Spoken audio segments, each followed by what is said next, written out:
4.84 billion hectares. That is the amount of habitable land that is used for agriculture. Now, this is 45% of all habitable land on our planet. Most of this is used for intensive agriculture. Intensive agriculture is an approach that focuses on maximizing crop yield and livestock production by using modern techniques, mechanization, and automation. Now, in a world where 8 billion people have to be fed, and this will increase by another 30% by 2050, the need for intensive agriculture should only probably increase.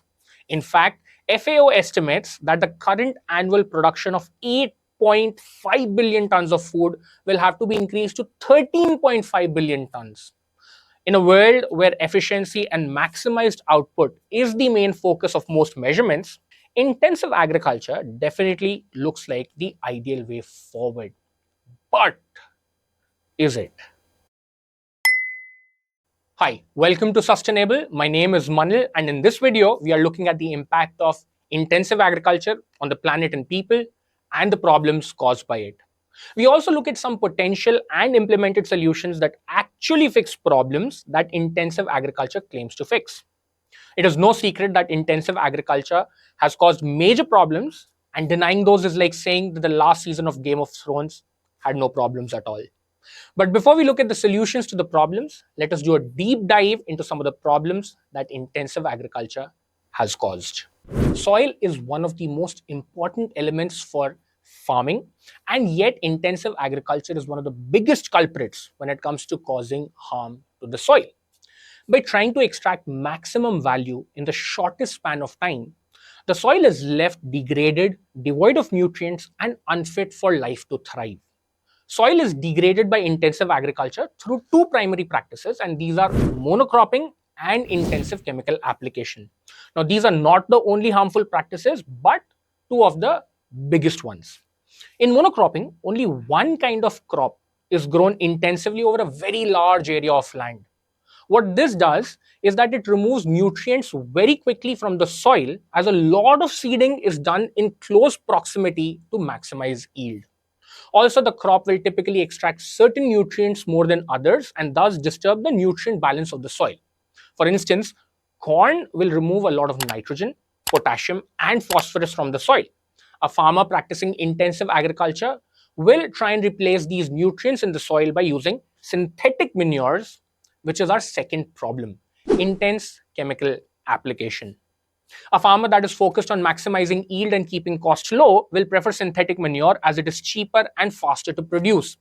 If we take the example of India, a 50 kg bag of urea costs rupees 268 and cannot be priced higher as this price is controlled by the government. But quick search shows that price of organic manure can be as high as 10,000 rupees for a 50 kgs bag. Now, these are retail prices, and surely the prices will be lower when bought in bulk. But a 40 times difference would still not get competitive in price, even in bulk. So, in a world where farmers are already gathering a ton of debt and are squeezed for every rupee that they make, they immediately choose the synthetic fertilizer that is much cheaper. Now, the synthetic fertilizer combined with chemical pesticides and weedicides kills the biodiversity of the soil, as these chemicals affect all microbeings that live in the soil and help maintain its fertility, thus leaving the soil degraded even further. Now, here's the irony though. Over 500 species of pests and weeds that are supposed to be controlled by these pesticides and weedicides are now resistant to them. So the soil is now being dumped with chemicals without even getting any benefit from it. This loss of biodiversity reduces the overall soil organic content, or SOC in short. Higher the SOC, the better is its fertility and health. The state of Karnataka in India is already seeing low levels of SOC in more than half of the state's farmland, which is not good, as it will with time reduce yields massively, even with the application of synthetic manures, which is responsible in the first place for the reduced SOC. Karnataka is amongst the top 5 states in fertilizer consumption and surpasses the national average in terms of fertilizer applied per hectare. Farmers and authorities need to look into this before this becomes an environmental and socio-economic disaster for people of Karnataka, as well as other parts of the country and world. Chemical application also perfectly segues into the water pollution caused by intensive agriculture.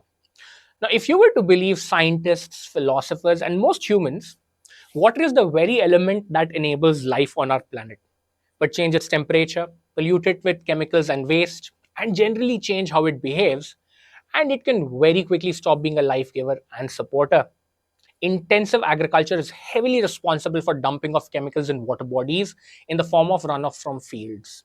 It is also responsible for water table loss and redirection of wild waters.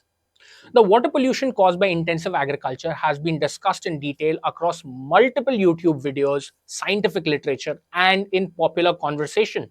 So, the likelihood of you knowing the impact of intensive agriculture is extremely high.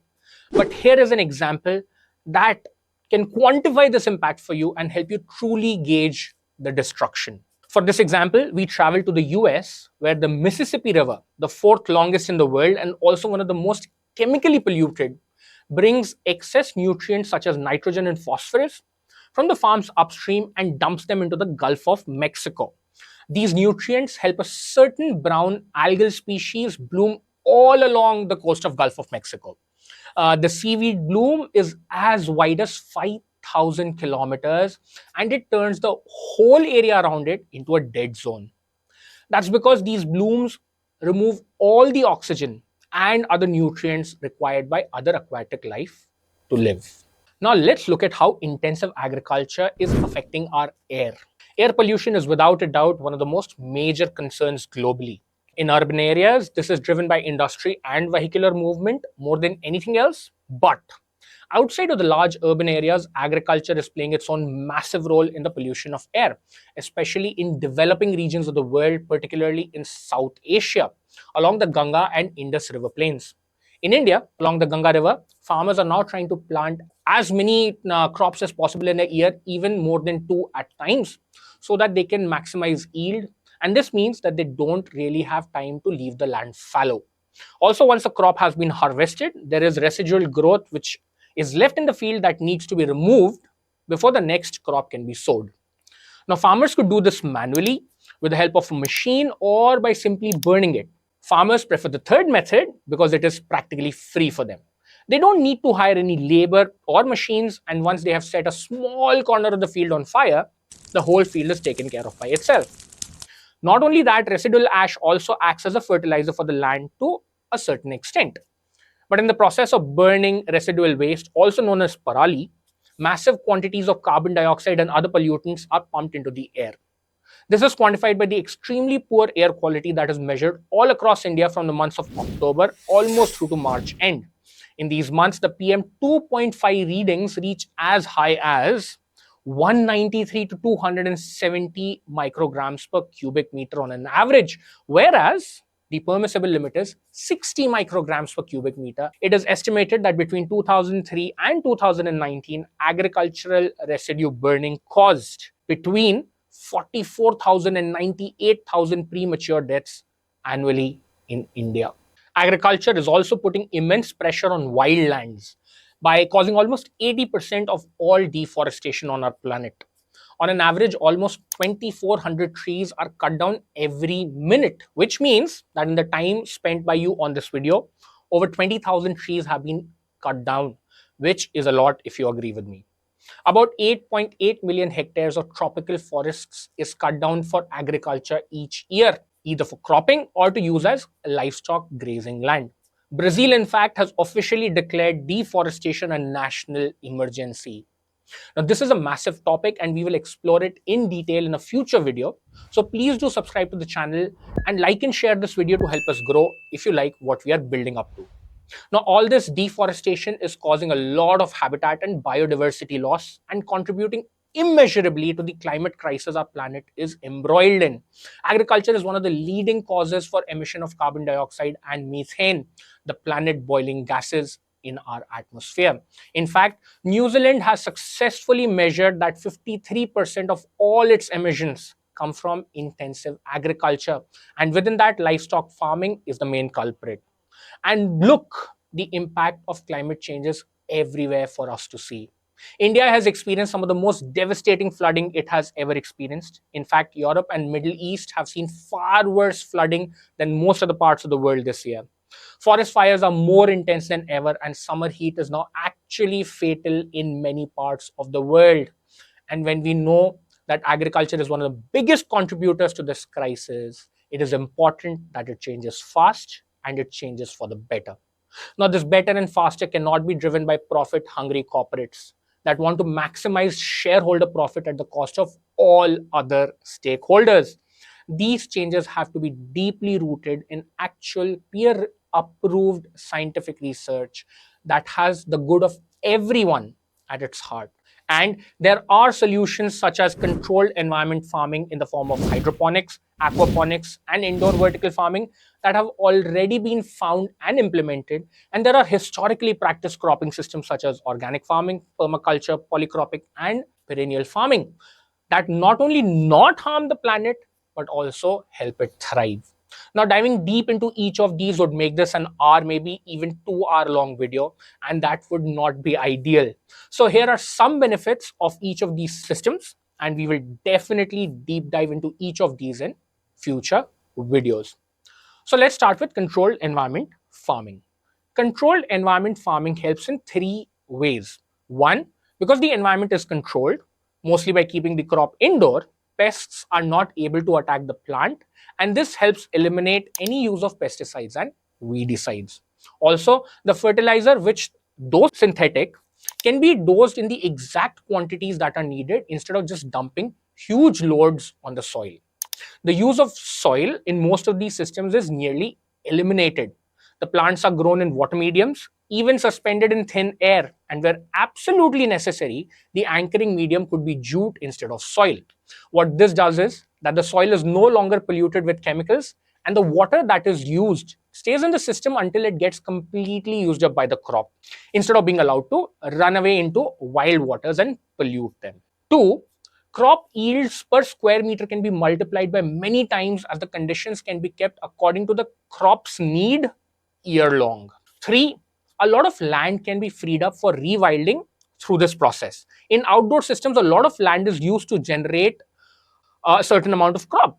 The same amount can be grown on far less land in indoor systems. Now, of course, these systems are not without flaws. At present, crops such as wheat, soy, and corn that are grown on massive scales cannot be grown in these systems.